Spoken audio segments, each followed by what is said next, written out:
আল্লাহ রাব্বুল আলামিন বলেন, তিনি সেই আল্লাহ যিনি উম্মীদের ভিতরে তার নবীকে রাসূলকে প্রেরণ করেছেন, মুহাম্মদ সাল্লাল্লাহু আলাইহি ওয়াসাল্লামকে প্রেরণ করেছেন, যিনি তাদেরকে আল্লাহর কিতাব পড়ে শোনাবেন এবং তাদেরকে হিকমত বিজ্ঞান শিক্ষা দিবেন আর তাদের মন মগজকে পরিশুদ্ধ করবেন। এই জন্য আল্লাহ রাব্বুল আলামিন তাকে দুনিয়ায় পাঠিয়েছেন। তার দায়িত্ব ছিল আল্লাহর কিতাব পড়ে শোনাবে। হুজুর সাল্লাল্লাহু আলাইহি ওয়াসাল্লাম তো পড়তে জানতেন না। কোরআন শরীফ যখন নাজিল হতো, হুজুর সাল্লাল্লাহু আলাইহি ওয়াসাল্লাম মুখস্থ করার জন্য খুব তাড়াহুড়ো করতেন, জিহ্বা খুব বারবার নাড়াচাড়া করতেন, যাতে করে কোনো আয়াত বাদ না পড়ে যায়। আল্লাহ রাব্বুল আলামিন হুজুরের এই তাকলিফ দেখে আল্লাহ ঘোষণা করলেন, লা তুহাররিক বিহি লিসানাকা লিতাজালা বিহি। ও নবী, কোরআন শরীফ মুখস্থ করার জন্য এত তাড়াহুড়া করার কোনো প্রয়োজন আপনার নাই, জিহ্বাকে এত নাড়াচাড়া করার কোনো দরকার নাই। জিব্রাইল যখন আপনার প্রতি কোরআন অবতীর্ণ করেন, আপনি আমার জিব্রাইলের সাথে একবার মাত্র পড়ে নেবেন, আপনার সিনার ভিতরে গোটা কোরআন শরীফ মুখস্থ করায় দেওয়ার মালিক আমি আল্লাহ। আমি মুখস্থ করাই দেব। শুধু মুখস্থই করাবো না, আমি আপনাকে পড়ার ক্ষমতা দিয়ে দেব। আপনি তেলাওয়াত করতে পারবেন, আপনি তেলাওয়াত করে মানুষকে বুঝাতে পারবেন, সে ক্ষমতাও আমি আপনাকে দান করে দিব। 2 নম্বরে আরেক জায়গায় আল্লাহ রসুলকে বলছেন, মুনাফিক এবং দুর্বল চিত্ত লোক যারা, তাদের এই অনুভূতি দেওয়ার জন্য যে মুহাম্মদ সাল্লাল্লাহু আলাইহি সাল্লামকে আমি তোমাদের মধ্যে পাঠিয়ে দিয়ে তোমাদের প্রতি আমি বিরাট এহসান করেছি, আমি তোমাদের জন্য বিরাট এহসান করেছি যে নবী তোমাদের মধ্যে আমি পাঠিয়েছি।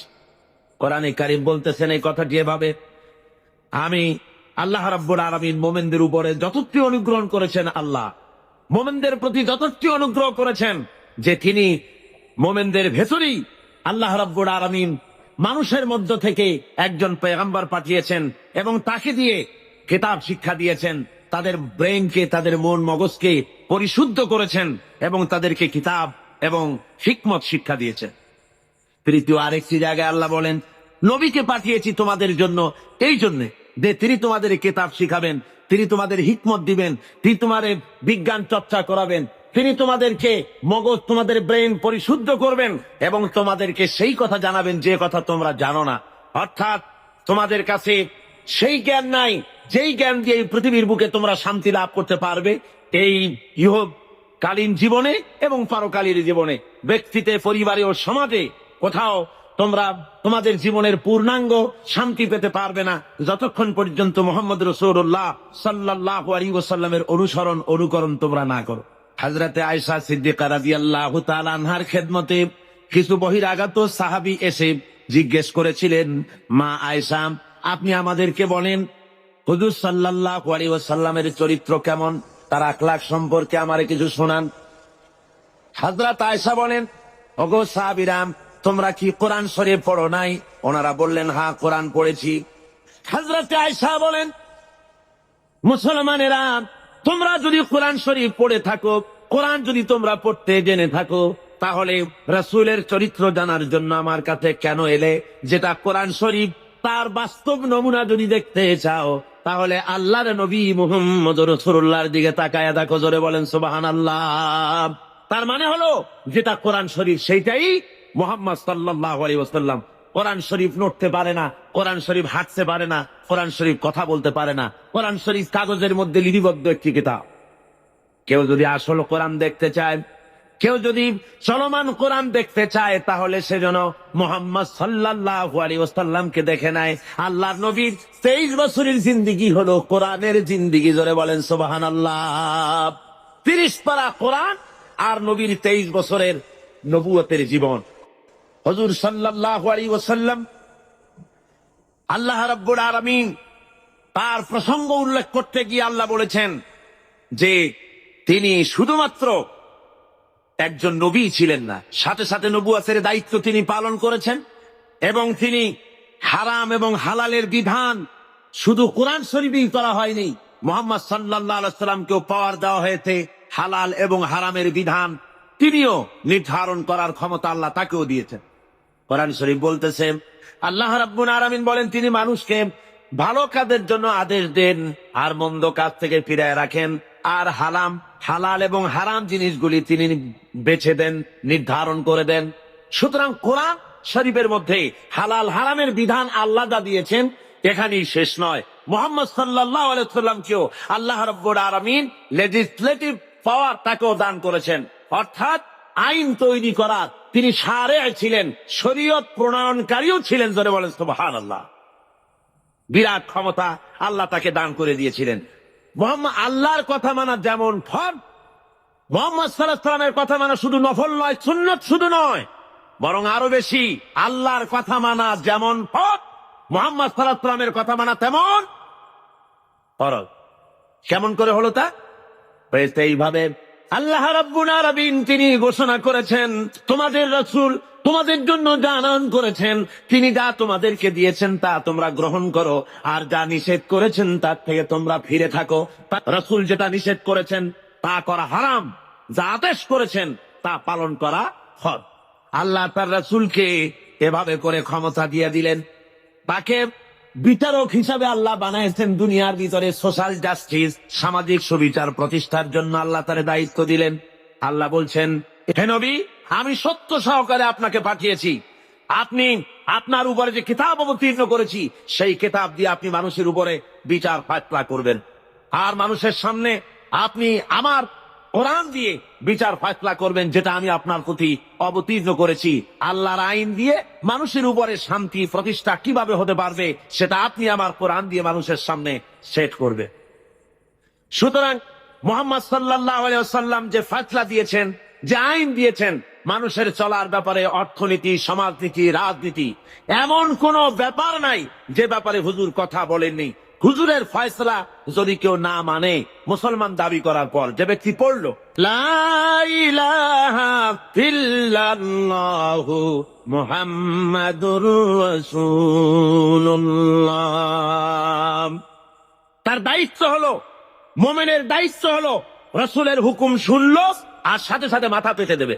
কোরআন শরীফ বলছে, মুমিনদেরকে যখন আল্লাহ এবং তার রাসূলের দিকে ডাকা হয়, আল্লাহ এবং রাসূলের পক্ষ থেকে কোনো অর্ডার দেওয়া হয়, তখন মুমিন যারা, তারা আল্লাহর মীমাংসা এবং তার রাসূলের দেওয়া ফয়সালা মেনে নেবে, আর শোনার সাথে সাথে বলবে সামি'না ওয়া আতা'না, শুনলাম এবং আনুগত্যের মস্তককে অবনত করে দিলাম। এটা হলো মুমিনের কাজ। আর মুনাফিক কি করে? আল্লাহ বলেন, শোনো, মুনাফিক কারা? এই মুনাফিকদের আচরণ সম্পর্কে আল্লাহ বলেন, আল্লাহ রাব্বুল আলামিন বলেন, যখন এই লোকদেরকে ডাকা হয় আল্লাহ এবং আল্লাহ রাসূলের দিকে, তখন যারা মুনাফিক তাদেরকে তুমি দেখতে পাবে তারা আত্মে করে কেটে পড়বে। মুনাফিকরা কেটে পড়ে, তারা বলে কি, আর শুনতে তারা যখনই আল্লাহ এবং আল্লাহ রাসূলের হুকুম শোনে তখন তারা বলে যে ধর্ম হলো এটা ব্যক্তিগত ব্যাপার, এটা আমার ইচ্ছা মানি বা ইচ্ছা হয় না মানি, তা নিয়ে এত বাড়াবাড়ি করার কি দরকার। ওরা বলে যে কোরআন শরীফে আছে লা ইকরাহা ফিদ্দীন, ধর্মের ব্যাপারে বাড়াবাড়ি নাই, সুতরাং তোমার কাজ তুমি করো, আমার কাজ আমি করি। এই কথা তারা নিজেরা বলতে থাকে। আসলে যখন একটি মানুষ কলেমা পড়ে মুসলমান হয়, তখন তার অধিকার নাই যে তার ইচ্ছে মতো ব্যক্তিগত ভাবে ধর্ম পালন করবে আর বলবে এটা আমার ইচ্ছার উপরে নির্ভর করে। এমন কথা কেউ বলতে পারবে না। প্রত্যেকটি মুসলমানকে মুহাম্মদ সাল্লাল্লাহু আলাইহি ওয়াসাল্লাম যে কথা বলেছেন, আল্লাহ এবং তার রাসূলের কথার সামনে মাথা নত করে দিতেই হবে। একজন সাহাবী আর একজন ইহুদি রাসূল পাক সাল্লাল্লাহু আলাইহি ওয়াসাল্লামের কাছে এসেছিলেন। এসে ওই ইহুদি মুসলমানের বিরুদ্ধে নালিশ করেছে আল্লাহর নবীর দরবারে। নবীজি সব শুনে ফয়সালা দিলেন ইহুদির সপক্ষে। মুসলমান ব্যক্তি অসন্তুষ্ট হয়ে চলে গেলেন হযরত ওমরের কাছে, গিয়ে বললেন, ভাই ওমর, আমি আপনার কাছে এসেছি একটা বিচারের সানি করার জন্য। তো বলে, প্রথমে কার কাছে গিয়েছিলে? গিয়েছিলাম মুহাম্মদ সাল্লাল্লাহু আলাইহি ওয়াসাল্লামের কাছে। ইহুদির সাথে আমার সাথে একটা ব্যাপার নিয়ে ঝগড়া হয়েছে, কিন্তু মুহাম্মদ সাল্লাল্লাহু আলাইহি ওয়াসাল্লাম সেটা শুনিয়া রায় দিলেন ইহুদির পক্ষে। অথচ আমি মুসলমান, আমি নামাজ পড়ি, আমি চাঁদা দেই, আমি জিহাদে যাই, অথচ আমার পক্ষে রায় দেওয়া হলো না। বলুন তো দেখি কেমন কথা। আল্লাহ আপনাকে বড় রাজনৈতিক জ্ঞান দান করেছেন, আপনি আমার এই ফয়সালাটা করে দেন। হযরত ওমর বললেন, আল্লাহর বান্দা, অপেক্ষা করো, আমি তোমার ফয়সালা করে দিতেছি। বাড়ির মধ্যে ঢুকলেন, একটা তরবারি নিয়ে এলেন। তরবারিটা খাপ থেকে বের করে হযরত ওমর বললেন, আল্লাহর বান্দা শোনো, যে ব্যক্তি মুহাম্মদ সাল্লাল্লাহু আলাইহি ওয়াসাল্লাম ফয়সালা করে দেওয়ার পর নিজেকে মুসলমান দাবি করে আর তারপরে সেই ফয়সালা মেনে নিতে পারে না, দ্বিধা দ্বন্দ্বে ভোগে অথবা তার থানি করতে আসে, ওই লোকের ফয়সালা এইরকম করে দিতে হয়। তরবারি দিয়ে আঘাত করলেন, লোকটা 2 টুকরা হয়ে জমিনের উপরে পড়ে গেল। সারা এলাকায় খবর হলো হযরত ওমর মুসলমান হত্যা করেছেন। আল্লাহ রাব্বুল আলামিন বলে দিলেন, কোরআনে কারীমের আয়াত নাযিল হয়ে গেল, হে নবী, আপনার আল্লাহর কসম, আপনার রবের কসম, সে ব্যক্তি মুমিন নয়, সে ব্যক্তি মুমিন নয় যে ব্যক্তি আপনি ফয়সালা দেওয়ার পর, আপনি সিদ্ধান্ত দেওয়ার পর ওই সিদ্ধান্ত মেনে নিতে এতটুকুন দ্বিধা দ্বন্দ্বে ভোগে, মানতে পারে না, সন্দেহ পোষণ করে, আপনার আল্লাহর কসম সে ব্যক্তি মুমিন না। আল্লাহ রাব্বুল আলামিন জানিয়ে দিলেন, নবী গো, আপনি বলে দেন হযরত ওমর কোন মুসলমান হত্যা করেনি, হযরত ওমর যাকে হত্যা করেছে সে হলো মুনাফিক। আল্লাহ সেই বিচারে খুশি হয়ে গেছেন। কলেমা পড়ার পর, মুসলমান দাবি করার পর, আল্লাহর দেওয়া অর্থনীতি, সমাজনীতি, রাজনীতি যারা মানতে রাজি না, ওদেরকে এই জমিনে বসবাস করার কোন অধিকার আল্লাহ দিতে চান না। অর্থাৎ মুনাফিক হওয়া চলবে না। 2টো পথ আছে, হয় কাফের হও, না হয় মুমিন হও, মাঝখানে থাকতে পারবা, মুনাফিক হতে পারবে না। 2 পথের যে পথে খুশি সে পথে চলে যাও। হয় ইসলামকে বাদ দাও, ইসলাম পছন্দ হয় না, আল্লাহ পছন্দ হয় না, রাসূল পছন্দ হয় না, চলে যাও, বেরিয়ে যাও। সুতরাং আল্লাহ রাব্বুল আলামিন এই লোকগুলি আল্লাহ সম্পর্কে তাদের কথা হলো যে আল্লাহর আইন, এমনি মুসলমান তারা দাবি করবে, কিন্তু কোরআন মানতে রাজি না। কোরআন আল্লাহর কিতাব মানবে, কিন্তু কোরআনের আইন মানতে রাজি না, রাসূলের কথা মানতে রাজি না। আল্লাহ রাসূলকে ছেড়ে দিয়ে কার্ল মার্কসের গোলাম হবে, মুহাম্মদ সাল্লাল্লাহু আলাইহি ওয়াসাল্লামকে বাদ দিয়ে লেনিনের গোলাম হবে, পছন্দ হয়, কিন্তু রাসূলের গোলামি পছন্দ হয় না। যদি তাই হয় অবস্থা, তাহলে আল্লাহ নোটিশ দিয়েছেন, আমার ইসলাম যদি ভালো না লাগে, আমার কোরআন যদি পছন্দ না হয়, আমার নবী যদি ভালো না লাগে, বেরিয়ে যা আমার আকাশের নিচের থেকে, আমার জমিনের উপর থেকে বেরিয়ে যা, চলে যা। ইসলাম ভালো লাগে না, রাসূল ভালো লাগে না, কোরআন ভালো লাগে না, বেরিয়ে যা। এমন দেশে যা, যদি সম্ভব করতে পারো এমন দেশে চলে যাও যেই দেশে আমার সূর্য নাই, যে দেশে আমার চাঁদ নাই, যে দেশে আমার বাতাস নাই, যে দেশে আমার পানি নাই, যে দেশে আমার অক্সিজেন নাই, এমন কোন দেশ যদি পাও সে দেশে চলে যাও। আছে নাকি এমন কোন দেশ? তোমার কার্ল মার্কস যদি পৃথিবী বানিয়ে থাকে কোথাও, সেখানে বেরিয়ে যাও। লেনিন যদি কোনো ভূখণ্ড তৈরি করে থাকে, সেখানে চলে যাও। আল্লাহর আকাশের নিচে, আল্লাহর জমিনের উপরে বাস করবা, আল্লাহর দেওয়া পানি খাবা, আল্লাহর বাতাস দিয়ে অক্সিজেন গ্রহণ করবে, আল্লাহর জমিনের ধান খাবে। আল্লাহর কসম, তোমাদের মধ্যে কেউ ইমানদার হতে পারবে না। আমি যা এনেছি আল্লাহর কাছে থেকে, সেটা অনুসরণ করা লাগবে। আমি যে অর্থনীতি দিয়েছি, রাসূল যে অর্থনীতি দিয়েছেন, রাসূল যে সমাজনীতি দিয়েছেন, রাসূল যে রাষ্ট্রনীতি দিয়েছেন, রাসূল যে পথ দেখিয়েছেন, এই পথ যদি না মানে, রাসূল বলেছেন কখনো মুমিন হতে পারবে না। সুতরাং মুমিন মুসলমান যারা, তাদেরকে আল্লাহর দেওয়া বিধান অনুযায়ী আল্লাহর রাসূলের আনুগত্যের সামনে মাথা নত করে দিতে হবে। কি জন্য দিতে হবে? আল্লাহর হুকুম অনুযায়ী। আল্লাহ রাব্বুল আলামিন বলেন, আমি যে রাসূলই পাঠিয়েছি তাকে আনুগত্য করার জন্যই পাঠিয়েছি। নবীর আনুগত্য করতে হবে আল্লাহর হুকুমে। আল্লাহ রাব্বুল আলামিন বলছেন, মান ইউতি'র রাসূলা ফাকাদ আতা আল্লাহ। যে ব্যক্তি রাসূলের আনুগত্য করলো সে আল্লাহর আনুগত্য করলো। যে রাসূলের আনুগত্য করলো সে কার আনুগত্য করলো? আল্লাহ রাব্বুল আলামিনের। সুতরাং প্রত্যেকটি মুসলমানকে তার ব্যক্তি, পরিবার, সমাজ ও রাষ্ট্রে, জীবনের সকল দিক ও বিভাগে একমাত্র তাকে আইন মেনে চলতে হবে। আল্লাহ এবং তার রাসূলে পাক সাল্লাল্লাহু আলাইহি ওয়াসাল্লামের পথ তাকে অনুসরণ করে চলতে হবে। এই জন্য আল্লাহ বলছেন, আতিউল্লাহ ওয়া আতিউর রাসূল, তোমরা আল্লাহর কুল আতিউল্লাহ ওয়ার রাসূল, আল্লাহ এবং রাসূলের আনুগত্য করো। তোমার জীবনের মুক্তি এই পথে, এই পথ ছাড়া তোমার জীবনের আর কোনো মুক্তি হতে পারে। আসমান আর জমিনের সবকিছুর একচ্ছত্র মালিকানা হলো আল্লাহ, কিন্তু আল্লাহ রাব্বুল আলামিন ওই মালিক আল্লাহর সম্পদ থেকে কাউকে কাউকে এর মালিক, এর কিছু সময়ের জন্য রক্ষক বানায় দেন, কিছু সময়ের জন্য আমানতদার বানায় দেন। যার কাছে যতটুকু জমি আছে, টাকা আছে, সম্পদ আছে, এগুলি তার কাছে আমানত মাত্র। আল্লাহ কোরআনে কারীমের মধ্যে বলেন, ও আল্লাহ যে সব ধন সম্পদ তোমাদেরকে দান করেছেন, এর প্রতিনিধি বানাইছেন, তোমরা তার থেকে আল্লাহর রাস্তায় খরচ করো। এর দ্বারা বোঝানো হচ্ছে ধন সম্পদের আসল মালিক আল্লাহ, তোমার কাছে কিছুদিনের জন্য আমানত রাখা হয়। আর ওই ধনীদেরকে বলা হয়, ধনীদের সম্পদের মধ্যে গরিবদের অধিকার আছে। আল্লাহ রাব্বুল আলামিন বলছেন ধনীদেরকে যে গরিবরা তোমার করুণার পাত্র নয়, বরং তোমাদের সম্পদে আছে তাদের অধিকার, সে অধিকার তোমরা আদায় করে দাও।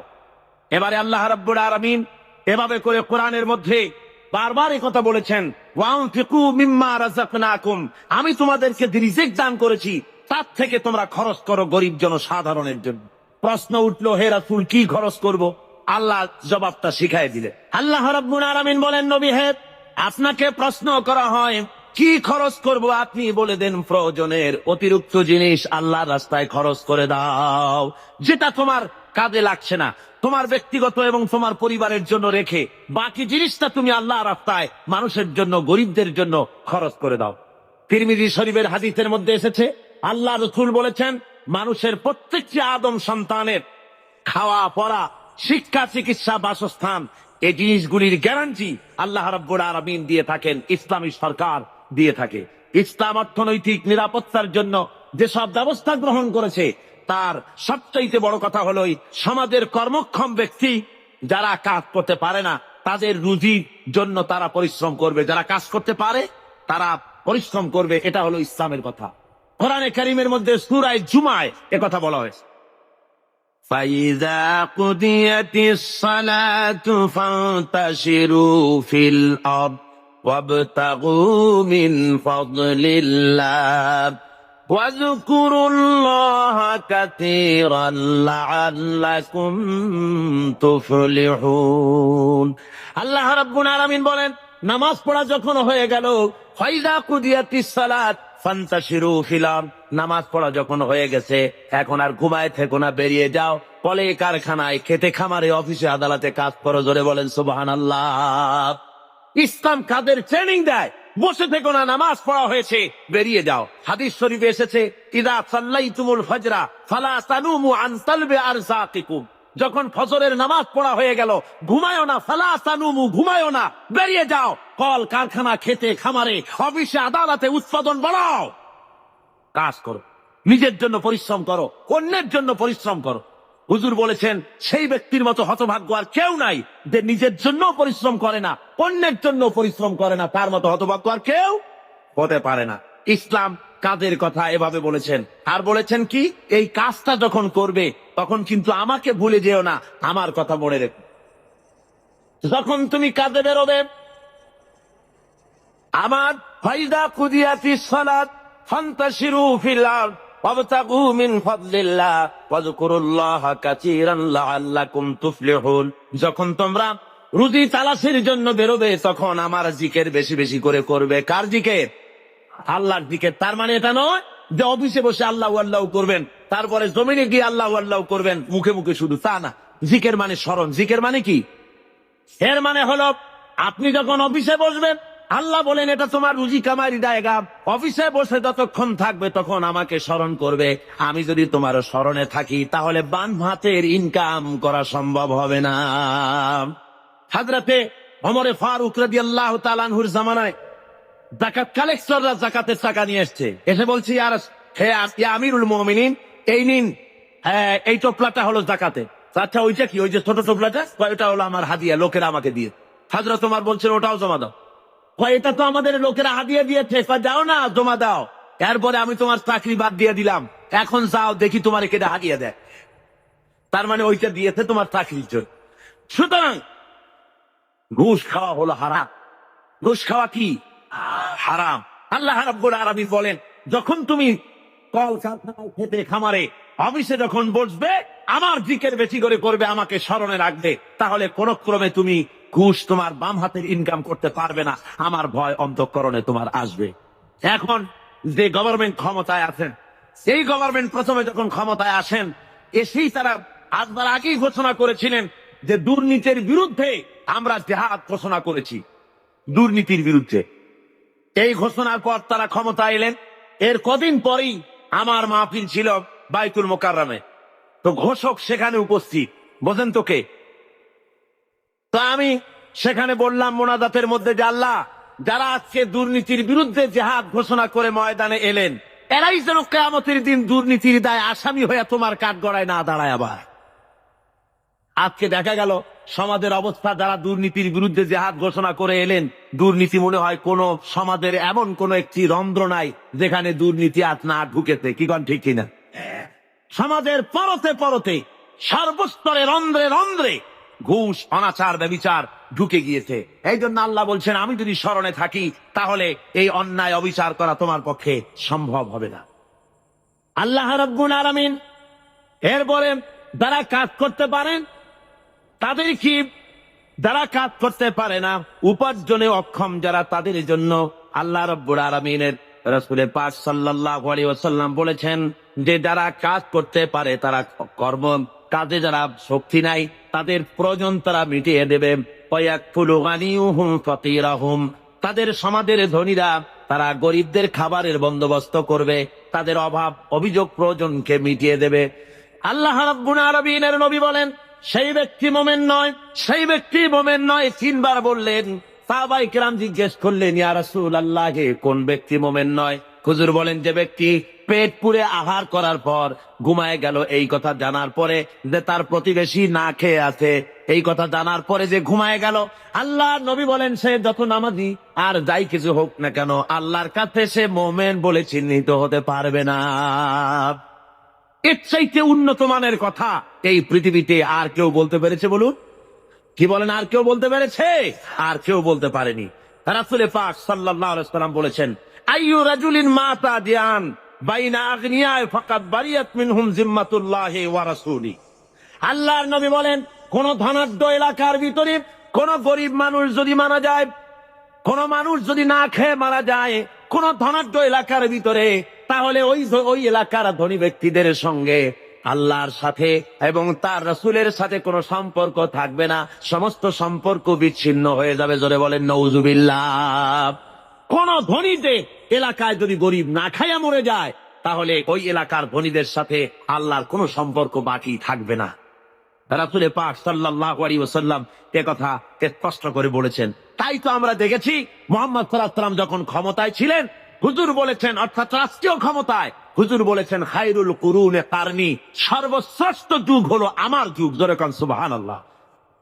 রাসূল পাক সাল্লাল্লাহু আলাইহি ওয়াসাল্লাম ইসলামী বিধানের মাধ্যমে মানুষের খাওয়া পড়া, শিক্ষা, চিকিৎসা, বাসস্থানের গ্যারান্টি দিয়েছিলেন। রাসূল দুনিয়া থেকে বিদায় হলেন, হযরতে আবু বকর, হযরত ওমর, হযরত উসমান, হযরত আলী রিদওয়ানুল্লাহি তাআলা আলাইহিম আজমাইন দুনিয়ার বুকে শাসন করেছেন, পৃথিবীকে দেখায়েছেন রাষ্ট্র কেমনে চালায়। নিজেরা না খেয়ে জনগণকে খাবারের বন্দোবস্ত করেছেন। হযরত ওমর ফারুক রাদিয়াল্লাহু তাআলা আনহু তো রাতের আধারে ঘুরে ঘুরে বেড়াতেন, কে খেয়েছে কে না খেয়ে আছে, কার বাড়ি অসুখ কার বাড়ি ভালো, কি অবস্থা, এগুলি রাসূল পাক সাল্লাল্লাহু আলাইহি ওয়াসাল্লামের সাহাবী হযরত ওমর দেখতেন। মানুষের চাপ আর কিছু না।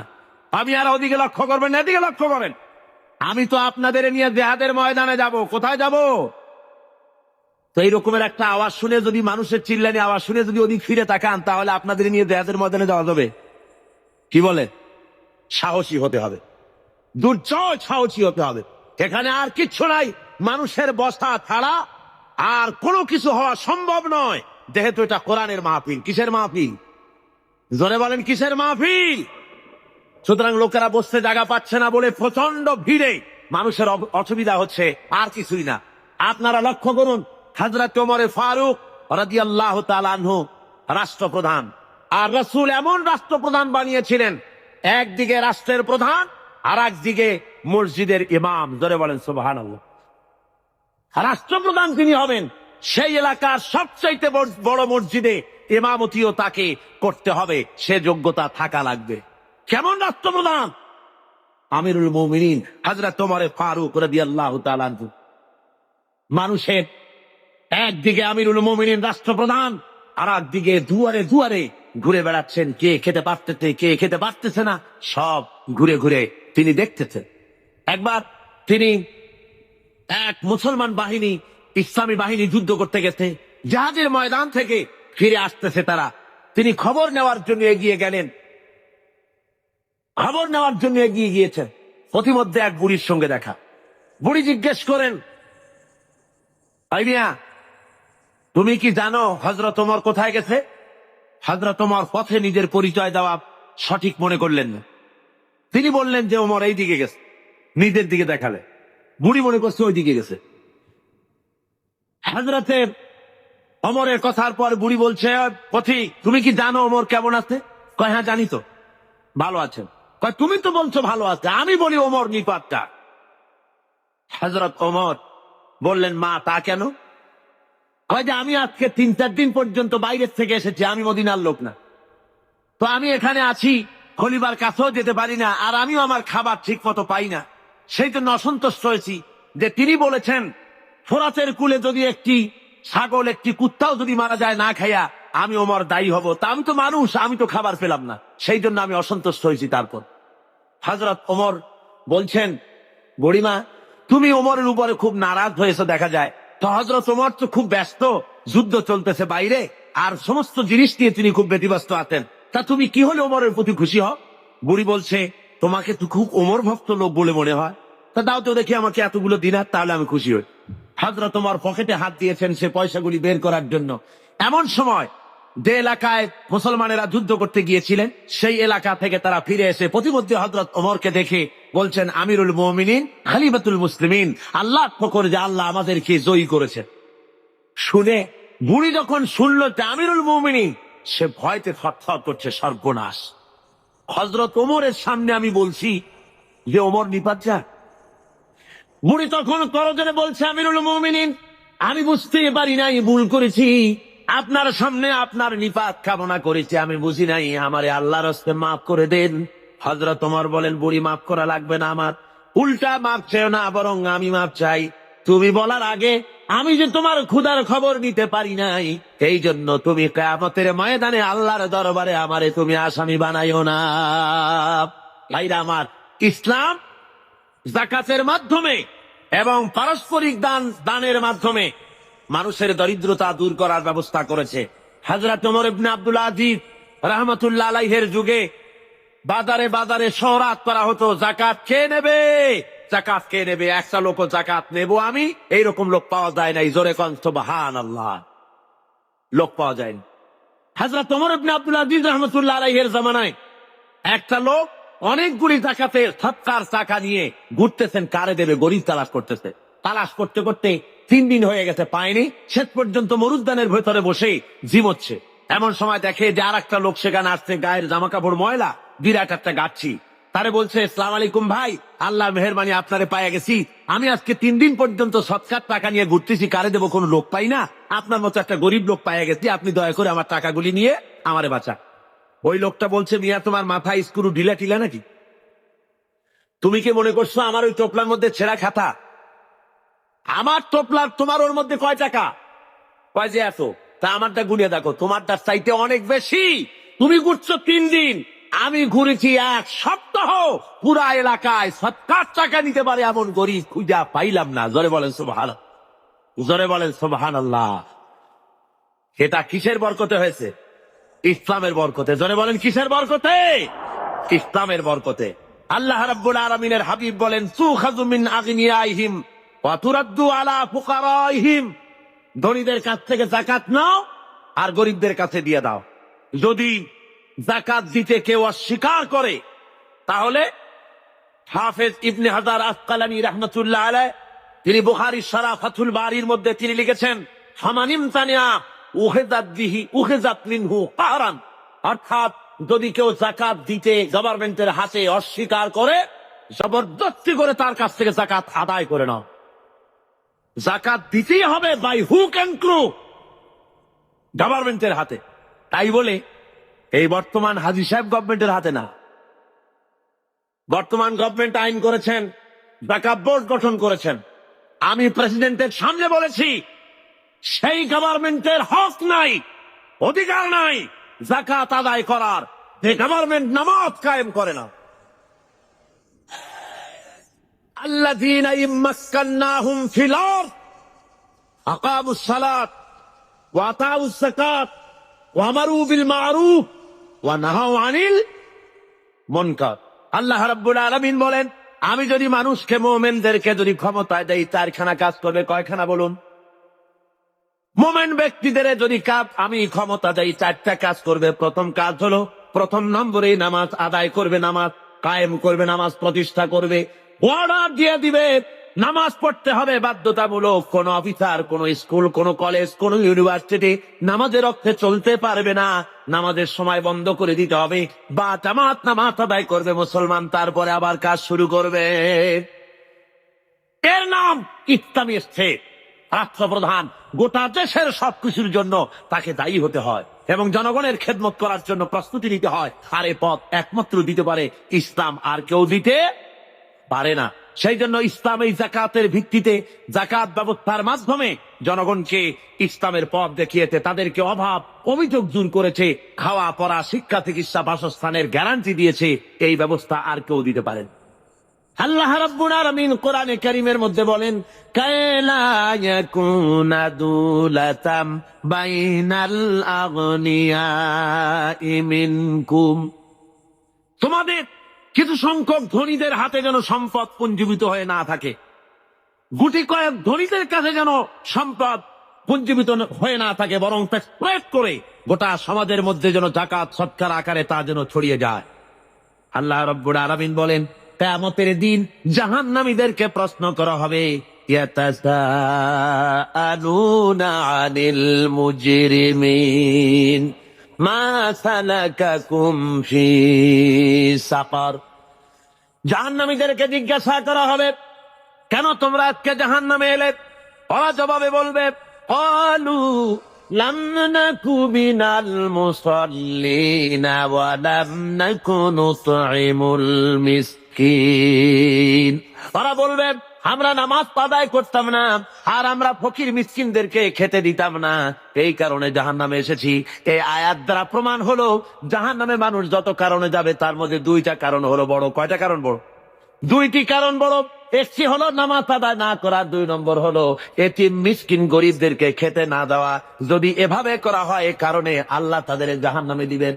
আল্লাহ রাব্বুল আলামিন বলেন, আরাআইতাল্লাযী ইউকাযযিবু বিদ্দীন। পড়েন সবাই, আরাআইতাল্লাযী ইউকাযযিবু বিদ্দীন ফাযালিকাল্লাযী ইয়াদুউল ইয়াতীম ওয়ালা ইয়াহুয্যু আলা তুআমিল মিসকিন ফাওয়াইলুল লিল মুসাল্লিন আল্লাযীনা হুম আন সালাতিহিম সাহুন আল্লাযীনা হুম ইউরাউনা ওয়া ইয়ামনাউনাল মাউন। হে নবী, আপনি কি দেখেছেন ওই ব্যক্তিকে যে পরকালকে অস্বীকার করেছে, দিনকে অস্বীকার করেছে? পরকাল আর দিনকে অস্বীকার করেছে কারা? যারা নাকি এতিমকে গলায় ধাক্কা দিয়েছে আর মিসকিনকে খেতে দেয়নি। এতিমের গলায় ধাক্কা মারা আর মিসকিনকে খেতে না দেওয়া পরকালকে অস্বীকার করার শামিল। ধরে বলেন সুবহানাল্লাহ। কত বড় কথা! এতিম মিসকিনকে গলায় ধাক্কা মারা এবং মিসকিনকে খেতে না দেওয়া, এতিমকে ধাক্কা দেওয়া আল্লাহ রাব্বুল আলামিন বরদাস্ত করেন না। পরকালকে অস্বীকার করার শামিল এগুলি হয়ে যা। তাই ইসলাম বলেছে, গরিব মিসকিনকে ভালো ব্যবহার করো, তাদেরকে খাবার দাও, পড়ার দাও। আর এর সব কিছুর দায়িত্ব হলো গভর্নমেন্টের। ইসলামী গভর্নমেন্ট যদি হয়ে যায়, কোরআনের রাজ যদি কায়েম হয়ে যায়, তাহলে কেউ 1000 বিঘা জমির মালিক হবে, আর কারো রান্নাঘর উঠাবারও জায়গা থাকবে না। এই ব্যবস্থা ইসলাম হলে এ ব্যবস্থা থাকতে পারবে না।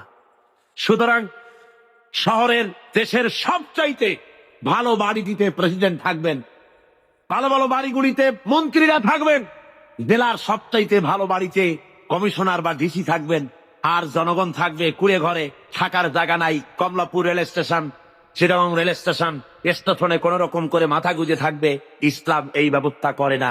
সকলের থাকা, খাওয়া, পড়া, শিক্ষা, চিকিৎসা, বাসস্থান্তি দেয় কে? ধরে বলেন কে দেয়? ইসলাম দেয়। আজকে শ্রমিকদেরকে তথাকথিত সমাজবাদীরা তারা বলে ইসলামের কাছে অর্থনীতি নাই। আরে বাবা, ইসলামের কাছে নাই, তুমি পেলে কোত্থেকে? তোমার কার্ল মার্কস, তোমার লেনিন যতটুকুন পেয়েছে ইসলামকে রিসার্চ করে তার থেকে একটুখানি নিতে চেষ্টা করেছে। কথা বুঝতে পেরেছে? ইসলাম দিয়েছে শ্রমিকের অধিকার। শ্রমিকের অধিকার কে দিয়েছে বলুন? শ্রমিককে হিংসা করা নিষেধ, ঘৃণা করা নিষেধ। যেহেতু শ্রমিককে আল্লাহ রাব্বুল আলামিনের হাবিব বলেছেন আল কাসিবু হাবিবুল্লাহ, যারা সহজে উপার্জন করে তারা হলো আল্লাহর বন্ধু। ধরে বলেন সুবহানাল্লাহ। যারা সহজে উপার্জন করে, যারা কাজ করে খায়, তাদের মতো ভালো ইনকাম, হালাল রুজি আর কার হতে পারে? আল্লাহ রাব্বুল আলামিনের হাবিব শ্রমিকদের অধিকার সম্পর্কে, শ্রমিক আর মালিকের সম্পর্কে বলেছেন, মালিক আর শ্রমিকের মধ্যে সম্পর্ক যেটা হবে সেটা গোলাম আর মনিবের সম্পর্ক হবে না, সে সম্পর্ক হবে ভাই ভাই।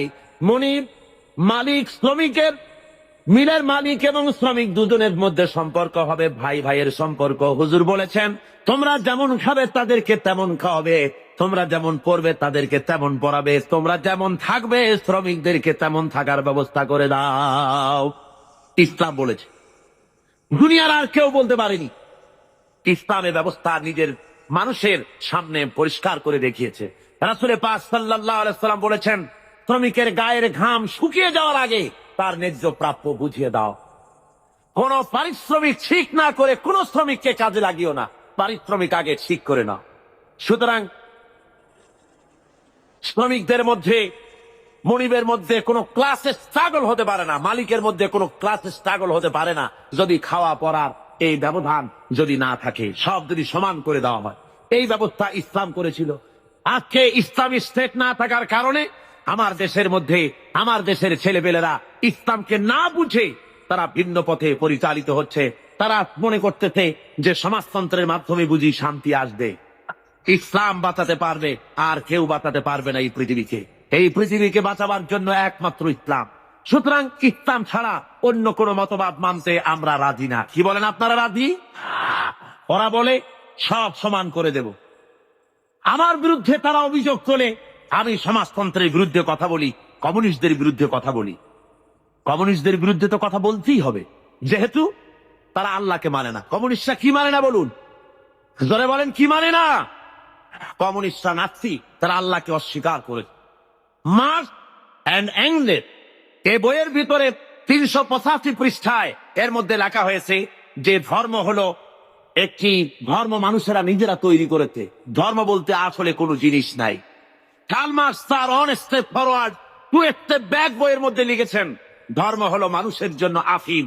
সুতরাং কোন লোক কমিউনিজমের আন্দোলন করে অথচ মসজিদে যায়, নামাজে পড়ে, মন্দিরে যায়, এই অবস্থা যদি হয় তাহলে বুঝতে হবে যে সে কমিউনিজমের দায়িত্ব পালন করছে না, সে এখনো কমিউনিজমকে বুঝতে পারে নাই। তার মানে হলো তারা সম্পূর্ণ ধর্ম বিরোধী, আল্লাহ বিরোধী। কমিউনিজমের ইতিহাসে আল্লাহর অস্তিত্ব নাই। সুতরাং এই কমিউনিজমের মতবাদকে প্রতিষ্ঠা করার জন্য 1918 সালে সোভিয়েত সংবিধানের 13 নম্বর অনুচ্ছেদ সংযোজিত করা হয় 1918 সনে। সেখানে দেশের সকল ধর্মের ধর্মীয় সমস্ত শিক্ষা প্রতিষ্ঠানে ধর্মীয় শিক্ষা পুরাপুরি বন্ধ করে দেওয়া হয়। এবং 1921 সালে রাশিয়ার বুকে বিভিন্ন ধর্মীয় প্রতিষ্ঠানগুলি, মসজিদ মাদ্রাসাগুলি, হাজার হাজার মসজিদ মাদ্রাসা তারা ক্লাব করেছে, সিনেমা হলে পরিণত করে দিয়েছে।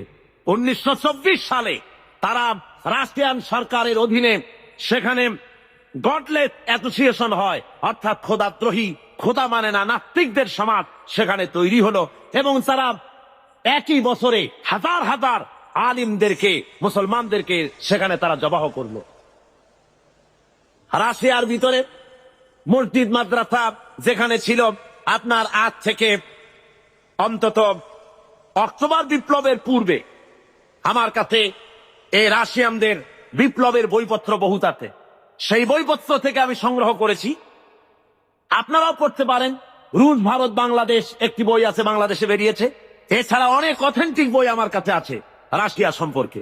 আমি আন্দাজে বক্তৃতা করি না, পড়াশোনা করে বক্তৃতা করি। পুঁজিবাদী দেশ চোখে দেখেছি, সমাজতান্ত্রিক দেশও চোখে দেখেছি, চোখে দেখে তারপরে বক্তব্য রাখি। অক্টোবর বিপ্লবের পূর্বে সোভিয়েত রাশিয়ায় মসজিদের সংখ্যা ছিল 26,279টি, আর 1959 সনে এসে এই মসজিদ দাঁড়িয়েছে 1200-তে। এরপরে এই মসজিদের সংখ্যা আরো কমে গেছে, অর্থাৎ মসজিদগুলি ক্লাব বানানো হয়েছে, নাট্যশালা বানানো হয়েছে, আর যুব কমিউনিস্টদের তাস পাশা জুয়া খেলার অভিটে পরিণত করা হয়েছে। ধরে কন্যা উজুবিল্লাহ। রাশিয়ার ভিতরে মুসলমানদের জোহরের নামাজ পড়া নিষেধ, আসরের নামাজ পড়া নিষেধ। নামাজ পড়লে পরে তাহলে উৎপাদন কমে যাবে, সেই জন্য নামাজ পড়তে দেওয়া হয় না। খাতনা করা নিষেধ।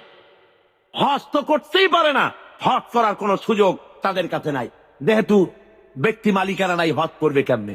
জাকাত দেওয়ার তো প্রশ্নই ওঠে না। এই অবস্থা হলো সেই সমাজও। মানুষেরা সবচাইতে বেশি দুঃখে কষ্টে সেখানে। বিশ্বকবি, কবি সম্রাট আল্লামা ইকবাল রহমাতুল্লাহ আলাইহে, তিনি ওই রাশিয়া সফর করে তিনি বলেছিলেন দুঃখ করে, রাশিয়ার বুকে লোকেরা কথা বলার অধিকার পায় না। পত্রিকা গভর্নমেন্টের, টেলিভিশন গভর্নমেন্টের, সে দেশে তাদের রেডিও গভর্নমেন্টের, প্রচার মিডিয়া সব গভর্নমেন্টের হাতে, জনগণের কাছে কিছু নাই। এই এলাকায় যদি 10,000 লোক খতম করে দেওয়া করে, পাশের 1 মাইল দূরে লোকেদের জানার কোনো উপায় নাই। প্রত্যেকটা মানুষের পেছনে গোয়েন্দা লাগানো রয়েছে। নিজের বাক স্বাধীনতা নাই, গণতন্ত্র নাই। বলেন রাশিয়া গণতন্ত্র আছে? ধরে বলেন আছে?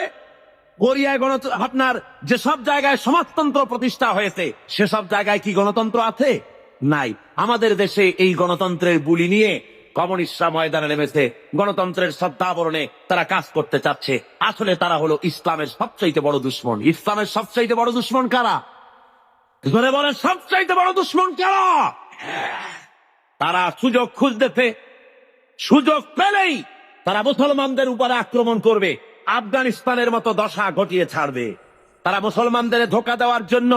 আপনারা বলেন, কোনদিন আপনারা শুনেছেন যে কমিউনিস্টরা হজ করেছে? কমিউনিস্টদের লিডাররা তো সব বড় বড় ধনী, কোটি কোটি টাকার মালিক কমিউনিস্টদের লিডারেরা। আপনারা শুনেছেন কোন কমিউনিস্ট লিডার জীবনে হজ করেছে? শুনেছেন? জোরে জবাব দিবেন, শুনেছেন? কোনদিন তাদের রোজা রাখতে দেখেছেন? কোনদিন যাকাত দিতে দেখেছেন? কোনদিন তাদেরকে কোন আলেম ওলামাদের কাছে এসে দোয়া চেতে দেখেছেন? অর্থাৎ তারা আল্লাহকে সম্পূর্ণ স্বীকার করেছে, তারা আল্লাহকে মানে না। শুধুমাত্র বাংলাদেশের যেহেতু 10 কোটি মুসলমান, কাজ করতে অসুবিধা হবে, তাই তাদের নেতা মরে গেলে পরে জানাজার অনুষ্ঠান করে মানুষকে ফাঁকি দেওয়ার জন্য।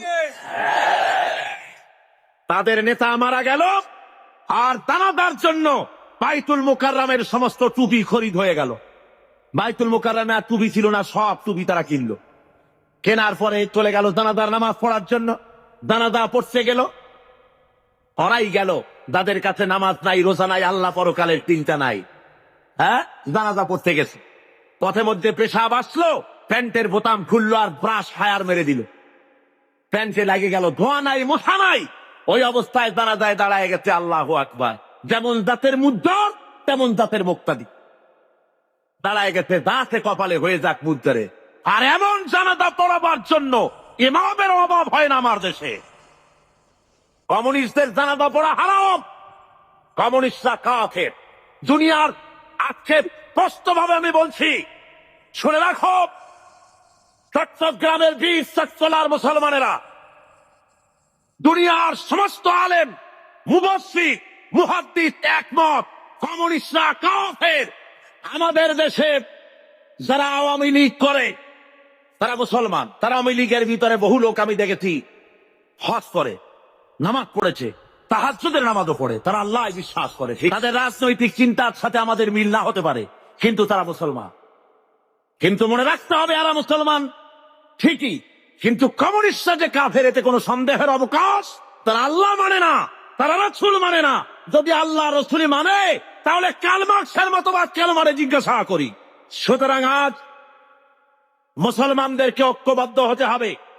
ওরা চায় বাংলাদেশকে আর একটা আফগান বানাতে। কি আফগানিস্তানে যুদ্ধ চলতেছে বিগত 9 বছর। কত রাশিয়ার কাফেরেরা যুদ্ধ চালাচ্ছে আফগানের বুকে।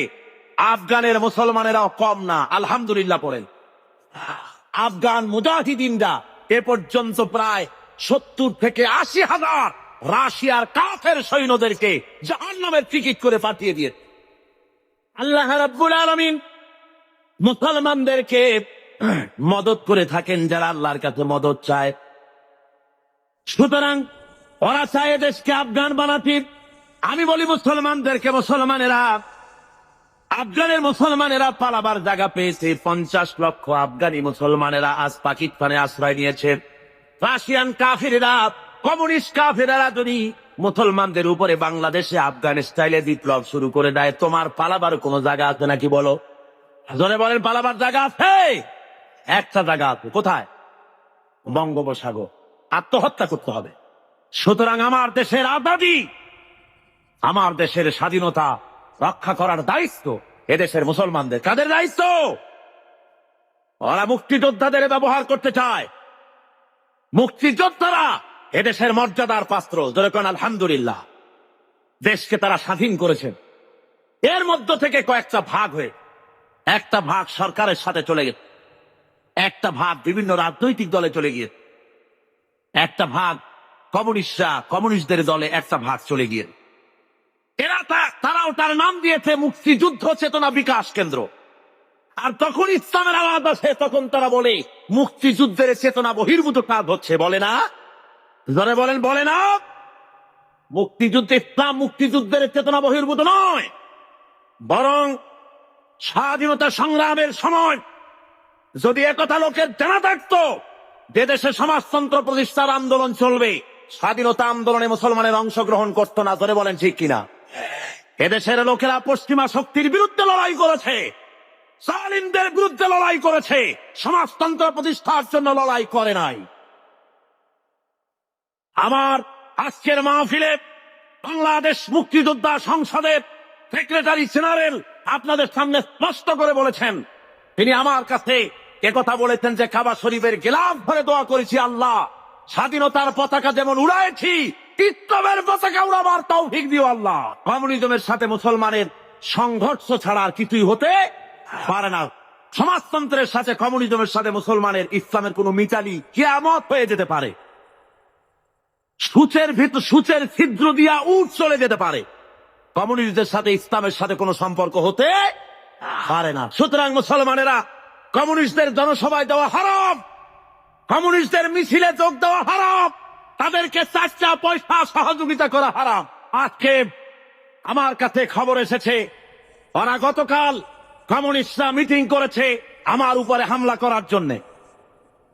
ভাইয়ের আমার এই কণ্ঠস্বর থাকবে ততক্ষণ আমি বেঁচে আছি।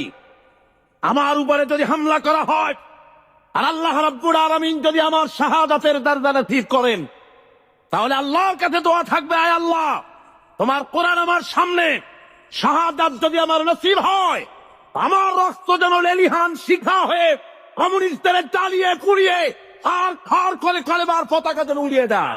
জমিন হলো আল্লাহর, এই জমিনে আপনারা কোরআনের রাজ কায়েম করার জন্য প্রস্তুত আছেন? আল্লাহ রাব্বুল আলামিন বলছেন, শুনুন, ওয়াকাতিলুহুম হাত্তা লা তাকুনা ফিতনাতুন ওয়া ইয়াকুনাদ-দীনু কুল্লুহু লিল্লাহ। সংগ্রাম করো, লড়াই করো সেই পর্যন্ত যতক্ষণ আমার দিন কায়েম না হয়, ফিতনা ফাসাদ দুনিয়া থেকে মূলোৎপাটিত যতক্ষণ না হয়, ততক্ষণ পর্যন্ত তোমরা লড়াই করতে থাকো আমার দিন কায়েম না হওয়া পর্যন্ত। ইল্লা তাফআলুহু তাকুন ফিতনাতুন ফিল আরদি ওয়া ফাসাদুন কাবীর। তাকুন ফিতনাতুন ফিল আরদি ওয়া ফাসাদুন কাবীর। যদি এই সংগ্রামে লিপ্ত না হও, যদি এই জিহাদে শরীক না হও, তাহলে বিরাট ভাঙন আর বিপর্যয় তোমাদের জন্য চলে আসবে। সুতরাং এই ময়দানে তোমাদের আসতে হবে।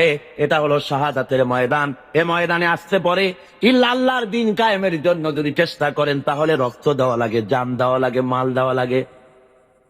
কবি বলতেছেন, ইয়ে শাহাদাত গাহে উলফত মে কদম রাখনা, লোগ সমঝতে হ্যায় আতা হ্যায় মুসলমান হোনা। লোকেরা মনে করে মুসলমান হওয়া খুব সহজ। না, মুসলমান হওয়া সহজ নয়। আল্লাহর দ্বীন জমিনে কায়েমের জন্য এটা শহীদ ঈদগাহ। আল্লাহ রাব্বুল আলামিন শাহাদাতের মওতকে এত বড় বরকতপূর্ণ মর্যাদাপূর্ণ করেছেন। শহীদি মওত যদি কারো নসিব হয়ে যায়, তাহলে সে মওত পিঁপড়ায় কাটা যন্ত্রণার চাইতে আর বেশি কিছু হয় না। মানুষ মরে যাবে, শহীদি মওত যদি নসিব হয়ে যায়, মরার সঙ্গে সঙ্গে এদিকে মরবে আর ওদিকে আল্লাহ রাব্বুল আলামিনের সঙ্গে দিদার নসিব হয়ে যাবে। এই ময়দানে কাজ করতে আসবেন, অস্ত্রপাতির প্রয়োজন নাই, জনসংখ্যা বেশি দেখার দরকার নাই। আল্লাহ বলেছেন ঈমান যদি মজবুত হয় তাহলে তোমার যা দরকার আমি দিয়া দিব। ইন তানসুরুল্লাহ ইয়ানসুরকুম, তুমি যদি আল্লাহর মদদ করো আল্লাহ তোমাকে সাহায্য করবেন। তার মানে হলো তোমরা যদি ইসলামের সাহায্য করো আল্লাহ তোমাকে সাহায্য করবেন। জোরে বলেন সুবহানাল্লাহ। আল্লাহ সাহায্য করো, ইসলামের সাহায্য করো, তোমাকে আল্লাহ সাহায্য করবে। তাওহীদ কি আমানত सीनों में है हमारे, আল্লামা ইকবাল বলেন তাওহীদ কি আমানত सीनों में है हमारे, मुमकिन नहीं मिटाना नाम निशां हमारा। একাত্মবাদের আমানত আছে সিনার মধ্যে। আমরা ভয় পাই না কাউকে, যেহেতু আমরা কাপুরুষ নই, আমরা মর্দে মোমেন। আমরা কারা বলুন? ভয় পাই না। সুতরাং আমাদের অস্তিত্ব মাটি থেকে মিটিয়ে দেওয়ার ক্ষমতা কারো নাই। হযরতে সাদ বিন আবি ওয়াক্কাস রাদিয়াল্লাহু তাআলা আনহু পারস্যের বহরাস নগর অবরোধ করে নদী পাড়ি দিয়ে চলে যাবেন, নদীর উপরে আফ্রিকার ভূখণ্ডে চলে যাবেন ইসলাম প্রচার করার জন্য। 60,000 মুসলমান সাহাবীর সাথে। হযরতে সাদ বলছেন, এই মুসলমানেরা, দরিয়া পার হওয়ার কোনো ব্যবস্থা নাই, তো এখন তোমরা কি ইসলাম এই পর্যন্ত রাখবা না আফ্রিকাও নিয়ে যাবা? মুসলমানেরা বলল, আপনার যা হুকুম করবেন, ইসলামের আওয়াজকে ছড়িয়ে দেওয়ার জন্য আমরা সে হুকুম মানতে রাজি আছি, আফ্রিকার ভূখণ্ডেও যাব। হযরতে ইতিহাসের মধ্যে লেখা রয়েছে হযরতে সাদ রাদিয়াল্লাহু তাআলা আনহু এই কথা বলে নিজের ঘোড়ার পৃষ্ঠে সওয়ার হয়ে দরিয়ার উপরে ঝাঁপায় পড়লেন। পিছনে যত সাহাবী ছিলেন, মুসলমান ছিলেন, সবাই ঝাঁপায় পড়লেন। দরিয়ার ভিতর থেকে তারা পাড়ি দিয়ে ওপরে চলে গেলেন। একটা ঘোড়াও হারায় গেল না, একটা লোকও হারায় গেল না, স্রোতে কাউকে ঠেলে দিল না। ওপার ওঠার পর সেনাপতি জিজ্ঞেস করেন, ও মুসলমানেরা, কারো কোনো জিনিস হারায় গেছে নাকি? একজন বলল, আমার পানির পেয়ালাটা তুফানের ধাক্কায় কোথায় পড়ে গেছে সেটা তো পেলাম না। হযরতে সাদ বলেন, মুজাহিদের কোন জিনিস কেউ ছিনিয়ে নিতে পারে না, আল্লাহ রাব্বুল আলামিন তোমাকে সেটা ফেরত দিবেন বলে আমি আশা করি। এই কথা তিনি বক্তৃতা করতেছেন, এমন সময় লক্ষ্য করা গেল তুফানের আঘাতে একটি বাটি এসে তাদের সামনে পড়ে গেল। রাহমাতুল্লাহ আলাইহি এই ঘটনা লিখতে গিয়ে লেখেন, দশত দশত है दरिया भी न छोड़े हमने, दशत दशत है दरिया भी न छोड़े हमने, बहर जुल्मत में दौड़ा दिए घोड़े हमने। প্রান্ত অন্ধকার ঘোর কৃষ্ণ রজনীতে শ্রাবণের খরস্রোতা নদীর উপরে ঘোড়া চাবড়িয়ে আফ্রিকার ভূখণ্ডে আমরা ইসলামের পতাকা তুলেছি। আমরা সেই মুসলমান। আফ্রিকার গভর্নর গ্রেগরিয়া মুসলমানদের থাকার জায়গা করে দিলেন পাহাড়ের কাছে, জঙ্গলের কাছে, যাতে করে মরতে সুবিধা হয়। জঙ্গলের ভিতরে বাঘ আছে, সিংহ আছে, মুসলমানদের খাইয়ে ফেলবে, যুদ্ধ করা লাগবে না, বিনা যুদ্ধেই কেল্লা পথে। এই চিন্তা করে ওখানে থাকতে দাও। হযরতে সাদ একটা মেম্বার তৈরি করলেন, ওই মেম্বারের উপরে দাঁড়িয়ে জঙ্গলের দিকে লক্ষ্য করে বললেন, সন্ধ্যা গোনায় এসেছে। হযরতে সাদ ঘোষণা করলেন, ইয়া আইয়াতুহাল হাশারাত ওয়াত্তিবাউ নাহনু আসহাবু রাসূলুল্লাহ সাল্লাল্লাহু আলাইহি ওয়াসাল্লাম ওয়া ইন্না নাজিলুনা ফামান ওয়াজাদনা বাদাহু ফারজিউ ওয়া ইন্না নাজিলুনা ফামান ওয়াজাদনা বাদাহু কাতালনাহু। হযরতে সাদ ঘোষণা করে দিলেন, হে জঙ্গলের হিংস্র প্রাণীরা, আমরা আল্লাহ রসুল মুহাম্মদ সাল্লাল্লাহু আলাইহি ওয়াসাল্লামের সাহাবী, এখানে আমরা রাত কাটাবো। আমি ঘোষণা দিলাম, যত হিংস্র প্রাণী আসো এই এলাকা থেকে সরে যাও। আমার এই ঘোষণার পরে কোন হিংস্র প্রাণী যদি সামনে পাই, তরবারি দিয়ে তার ফয়সালা করব। আফ্রিকার জঙ্গলি মানুষেরা মনে করলো, পাগলেরা কয় কি, মানুষের কথা কি জঙ্গলি প্রাণীরা খনে নাকি? ইতিহাস সাক্ষী দেবে কিয়ামত পর্যন্ত। হযরত সাদের এই ঘোষণার সঙ্গে সঙ্গে দেখা গেল সিংহের লাইনে সিংহ, বাঘের লাইনে বাঘ, সাপের লাইনে সাপ, যার যার ডিম আর বাচ্চা মুখে নিয়া মিলিটারি লাইনের মতো ফলিন হয়ে সব এই এলাকা ছেড়ে অন্যত্র চলে গিয়েছে। মুসলমান আমরা সেই জাতি যারা এই পৃথিবীর বুকে আল্লাহর দেওয়া বিধান কায়েমের জন্য যারা ময়দানে কাজ করেছে। আল্লামা ইকবাল কি সুন্দর করে বলছেন, खियाबा में मुंतजर थे लाला कब से, खियाबा में मुंतजर थे लाला कब से, कबा चाहिए इसको खूने আরব से। সেই কবে থেকে ফুলের কড়িটা প্রস্ফুটিত হওয়ার অপেক্ষায় প্রতীক্ষামান, কবে থেকে অপেক্ষা করতেছে একটু বাতাসের ধাক্কা লাগবে আর ফুলের কুড়িটা ফুলে যাবে। তো ফুলের কুড়ি ফোটার জন্য খিয়া বামে মুনতাজির থে লালা কাবসে, কখন থেকে সে অপেক্ষা করছে নাতিমা, অর্থাৎ সকালের ভোরের বায়ু ধাক্কা লাগবে আর কুড়ি থেকে ফুলটা বেরিয়ে আসবে। আল্লামা ইকবাল বলেন ফুলের জন্য ধাক্কা দরকার বাতাসের, কুড়ি থেকে বেরিয়ে আসার জন্য, পর্দা ফেটে প্রস্ফুটিত হওয়ার জন্য। আমি মুসলমান আল্লাহর ফুল, আমাকে প্রস্ফুটিত হওয়ার জন্য ভোরের বাতাসের দরকার নাই, আমার জন্য দরকার বদরের ওহদের শহীদের রাঙা একটা জামার দরকার। ওই শহীদের রক্ত ভেজা জামা যদি আমার গায়ে দেওয়া হয় সারা বিশ্বে আমি বিস্ফোরিত হয়ে পড়বো।